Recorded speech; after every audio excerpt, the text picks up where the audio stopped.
ವಿರೋಧ ಪಾರ್ಟಿ ಟೀಕೆ ಮಾಡ್ತಾ ಇದ್ದಾರೆ. ಇವತ್ತು ಬಿ ಖಾತಾ ಅಂತ ಮಾಡಿಬಿಟ್ರು. ಯಾರಿಗಾರ ಸಾಲ ಸಿಗ್ತಾಯ್ತಾ?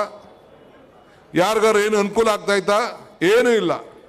ನಿಮ್ಮ ಖಾತೆಗಳನ್ನ ಎ ಖಾತಾಗಳನ್ನ ಎಲ್ಲದಕ್ಕೂ ಕೂಡ ಈ ಖಾತಾ ಮಾಡಲಿಕ್ಕೆ ಡಿಜಿಟಲೈಸೇಷನ್ ಹೊರಟಿದ್ದೀವಿ. ಪ್ರತಿಯೊಂದು ದಾಖಲೆ, ಪ್ರತಿಯೊಂದು ಆಸ್ತಿ ಕೂಡ ಇವತ್ತೇನು ಬೆಂಗಳೂರು ನಗರದಲ್ಲಿ ಸುಮಾರು 28 ಲಕ್ಷ ಆಸ್ತಿಗಳಿದೆ.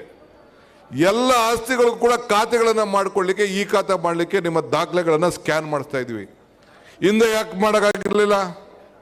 ಮಾಡಿ ಇವತ್ತು ನಿಮ್ಮ ದಾಖಲೆಗಳನ್ನು ಪಕ್ಕಾ ಮಾಡಲಿಕ್ಕೆ ಹೊರಟಿದ್ದೇವೆ. ಬಿ ಖಾತಾ ಇದ್ದಿದ್ದನ್ನೆಲ್ಲ ಎ ಖಾತಾ ಮಾಡಿ ಒಂದೇ ರೂಪ, ಇಡೀ ಖಾತೆಗೆ ಒಂದು ಹೊಸ ರೂಪವನ್ನು ಕೊಟ್ಟು ಎ ಖಾತಾ ಒಂದೇ ಒಂದು ಖಾತೆಯನ್ನು ಇಡಬೇಕು.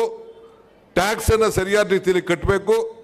ಎಷ್ಟು ಅವನು ವಾಸ ಆಗಿದ್ದಾನೆ ಅಷ್ಟಕ್ಕೆ ಅವನು ಟ್ಯಾಕ್ಸನ್ನು ಕಟ್ಟಬೇಕು. ತಾನು ಕೂಡ ಬೆಂಗಳೂರು ನಗರದಲ್ಲಿ ಭಾಗಿಯಾಗಬೇಕು ಅಭಿವೃದ್ಧಿಗೆ ಅಂತೇಳಿ ಈ ತೀರ್ಮಾನ ಮಾಡ್ದೋ. ನಮಗೆ ಕೇಂದ್ರ ಸರ್ಕಾರ, ಮೋದಿ ಸಾಹೇಬರ ಸರ್ಕಾರ, ನಮ್ಮ ಅಧಿಕಾರಿಗಳು ನಾವು ಮಾಡಿರೋಂಥ ತೀರ್ಮಾನ ನೋಡಿ ನಮ್ಮ ಅಧಿಕಾರಿಗಳನ್ನ ತುಷಾರ್ ಗಿರಿನಾಥ್ನ, ಮಹೇಶ್ ರಾವ್ರನ್ನ ಎಲ್ಲ ಕರೆಸಿಸ್ಬಿಟ್ಟು ಇಡೀ ದೇಶಕ್ಕೆ ನೀವು ಮಾದರಿ ಕೆಲಸ ಮಾಡಿದಿರಿ ಅಂತೇಳಿ ಅವ್ರಿಗೆ ಸರ್ಟಿಫಿಕೇಟ್ ಕೊಟ್ಟು ಕಳಿಸಿದ್ದಾರೆ.